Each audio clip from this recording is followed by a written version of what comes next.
Hey guys, Rocky here again. Follow-up of the SG build video. As you may recall, last time we had problems with thickness planer. We couldn't get the body to fit through the thickness planer because it's too wide.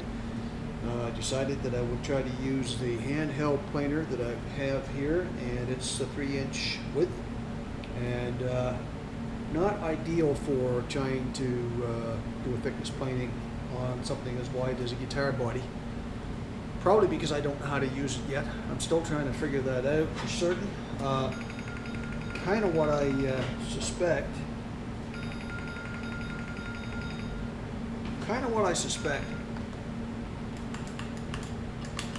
Is that the way it's designed, it's got a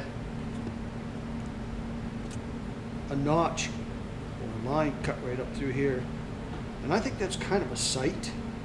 That also runs up. Gotta unplug it, guys. I'm trying to pull it around here, but it's still plugged in. It's causing issues. 1 second.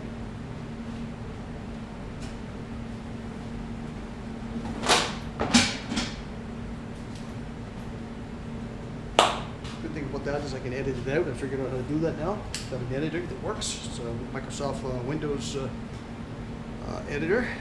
Lets me bring up videos, splice them together, take pieces out, add all kinds of stuff to it, put effects on it and everything. So I'm going to start using that from now on to clean the videos up a little bit before I put them out, to add some stuff to it just for a little bit of entertainment as well.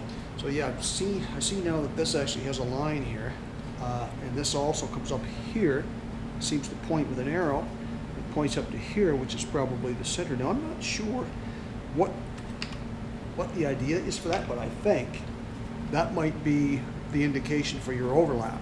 It may be that you're not supposed to do a full width cut and then start right on the edge of that and do another full width cut. It could be that you're supposed to overlap and you're supposed to use that notch as a guide to follow your last edge, like where you haven't cut yet, and you know, so you're overlapping half thickness each time.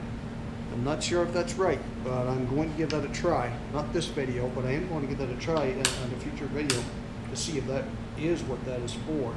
Because if that's what it's for, then I can see this becoming very useful for sure. Should work quite well. But in the meantime, as I mentioned in the last video, I thought that I would go out and see if I could find a belt sander, handheld belt sander. Put this on park. Remember I said you're supposed to set it at an angle, but I think if you set it on park, your blade basically won't touch. I'm gonna set that down like that. It's good. Yeah, so I said I was gonna go buy a belt sander, handheld belt sander, and I thought maybe about a 4-inch width.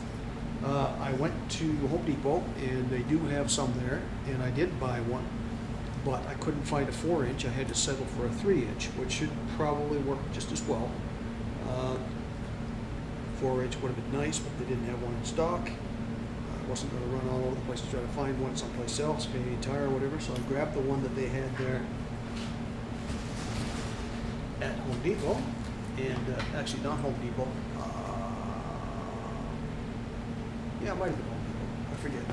One beside Walmart, wherever that is. Okay, so what I did is I bought one, and I opted for one that is the same brand as some of the other tools I got.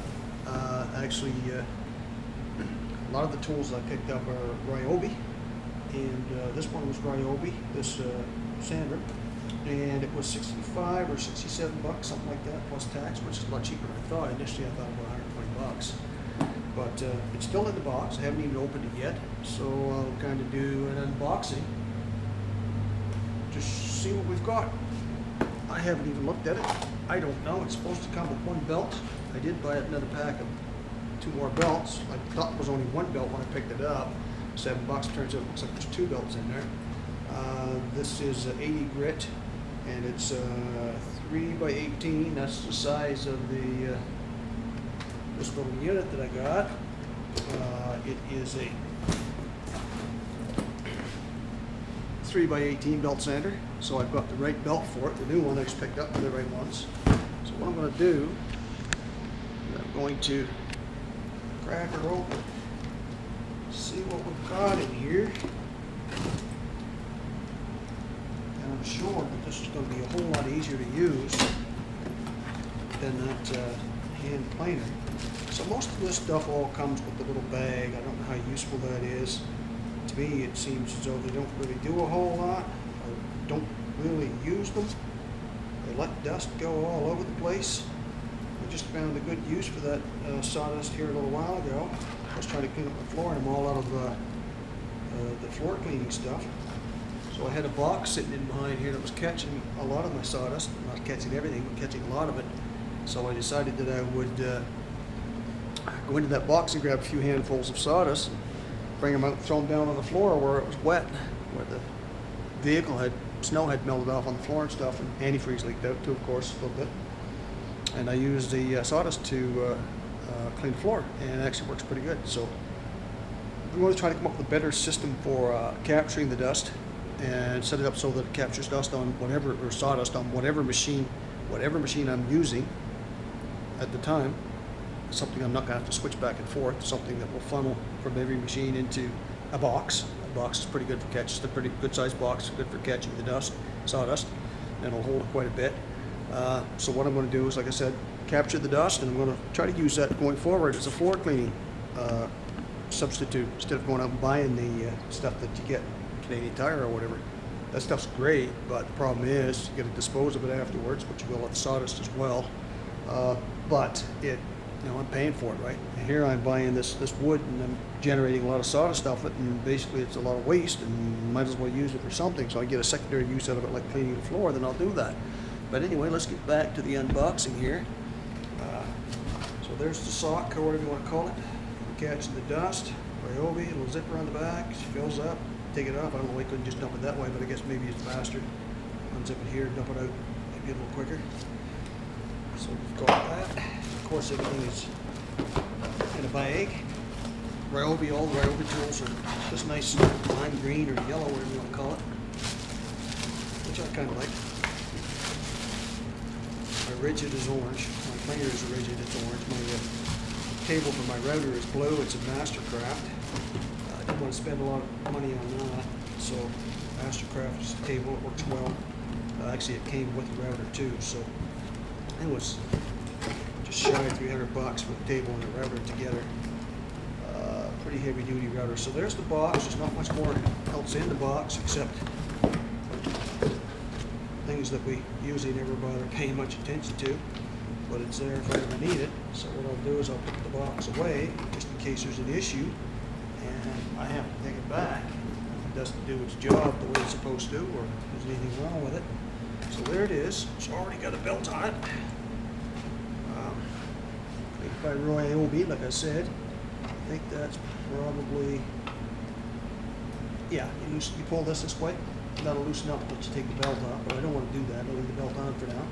I think that might be an 80 grit or something coarser, I'm not sure. Actually, no, I think it's about an 80 grit like the new stuff I've got. Okay, so what I got to do is I've got to loosen this a little bit because I pushed my belt off to the side. I want my belt to be right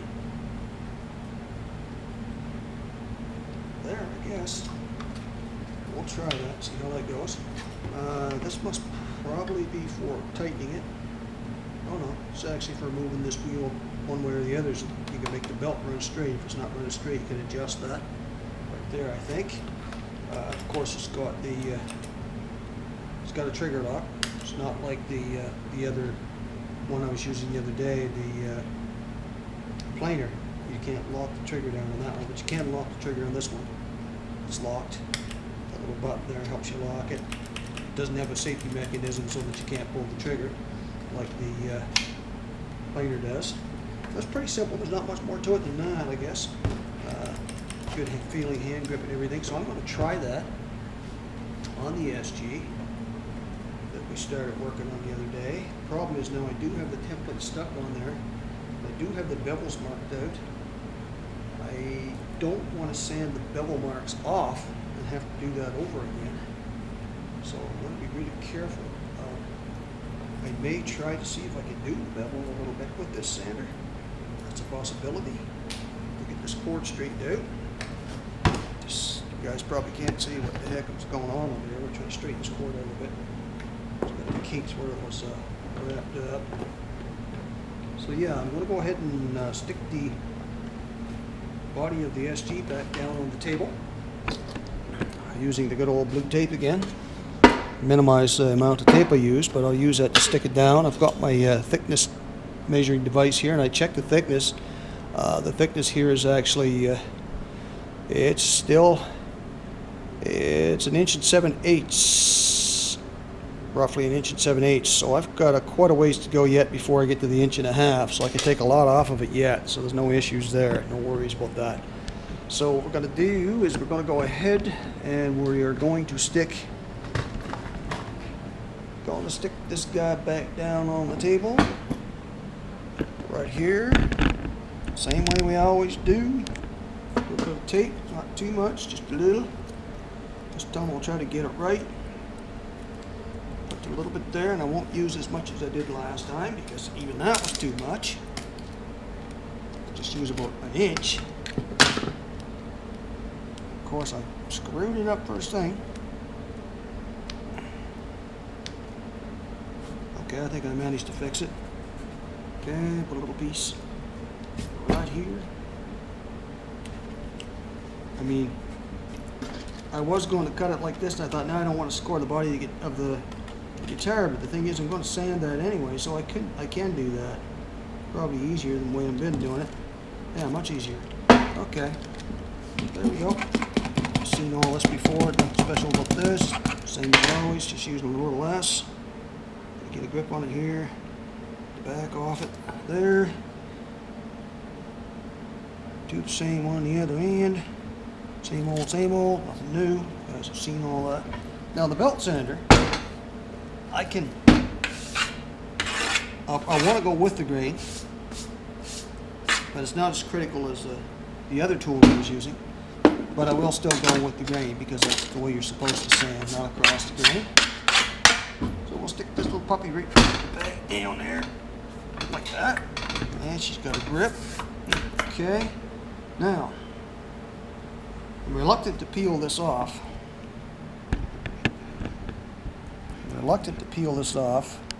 Because I will have to put it back on here again at some point. But I'm going to take it off. Because I can't move forward unless I do. If I want to be able to do any beveling or anything, it's got to come off. And like I said, if I had to print the full piece out again, I can. I've got a copy of it. I can print as many of them as I want, as long as I've got ink. If I don't have ink, I'll just go buy some more. This tape off here. Be a little bit of a pain in the butt, but okay. So there's a template, taking it off, and as you can see, my marks are on here. One thing that concerns me a little bit, and it may not be an issue, I don't think it is, I think that's the way the template is. These two here are closer together than these two, but I think that's because either the bridge or the tailpiece, one or the other, is actually angled a little bit. So one side is going to be a little closer. I think that's the way it's supposed to be. I'm pretty sure. I see that on most Gibson style guitars, is that either the tailstock or tailpiece or the bridge. I think it's the tailpiece is angled a little bit. This would be the back part here. Yeah, pretty sure that's the distance there is. Yeah, it's off, but not much. It's enough that you can notice it's not much. I'm going to put my template off to the side here so it doesn't get lost. Now, yeah, this is really crappy. I really need to take that down. The only problem is now when I take that down is I do get rid of my black marks here, but if I don't go too far, I still have my little holes that I can line up. I'll make those holes a little deeper just so that we don't lose them completely and have to do that all over again. Just go deeper, a little deeper. And if I get to the point where I'm starting to sand enough off that I'm going to lose the hole, I'll see that. Lots of time to stop. So, as I said, I'm going to see just how this works. Let's see how noisy this thing is compared to the other tools. I'm hoping that it won't be too bad, but one never knows till one tries. Now, here's an issue. And I need to get, there we go, that's good. Needed to find a place to sit the power bar so it's up off the floor. Makes it a little easier to work with. Alright, we plugged in there, power bar is on. Stumbling and tripping on stuff because I don't have enough sense to clean up here. Well, I started to clean up a little bit. Okay guys, here we go. So I'm going to crank this thing up and see what kind of noise it makes first off. So you might want to watch your sound.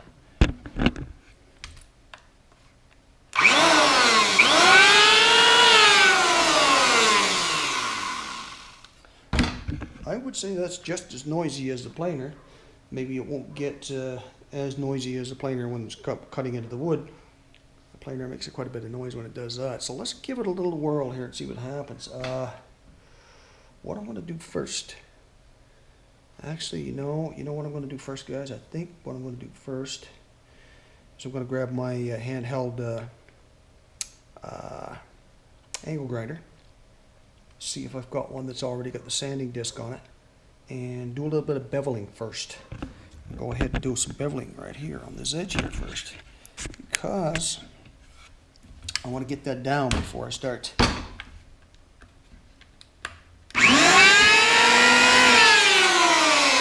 Whoa! Guess what, guys? I got the wrong tool. That's why it's just as loud as the hand planer, because it is the hand planer. It's not what I want. Alright, laugh of the day. Probably won't be the only one. Alright, let's try this again. Now we've got the sander. That's what we're looking for. Let's try it again here. Let's try it again. Let's try it again. Alright, how noisy is this little bugger? Sounds like it spins faster. Now I know that if I hit the trigger on this and I'm not hanging on, it's going to want to go like that. So I'm going to hang on here a little bit. Give you guys a little better view, I hope. Alright, watch your sound. This might be loud.